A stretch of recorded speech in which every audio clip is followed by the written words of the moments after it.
писар ва падар. марде назди олим ба шикоят аз падараш гуфт: падарам маро бисёр асабӣ мекунад.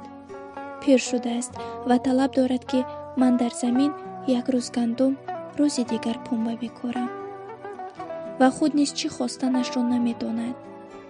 бигӯ ки бо ӯ чӣ кунам? олим гуфт: бо ӯ бисоз.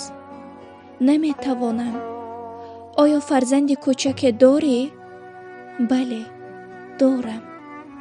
агар фарзандат рӯзе девори хонаро хароб кунад, ӯро мезанӣ? на, чун тақозои сину солаш чунин аст. ӯро насиҳат мекунӣ? на, чун фаҳмаш қабул намекунад. медонӣ барои чӣ бо фарзандат чунин рафтор мекунӣ?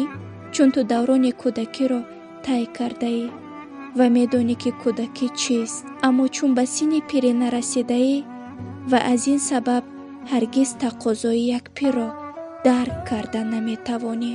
дар ин даврон одам зудранҷ, асабию гӯшанишин мешавад ва эҳсоси нотавонӣ мекунад. пас эй фарзанд, бирав бо падарат мадоро кун, ки тақозои пирӣ ҷуз ин нест.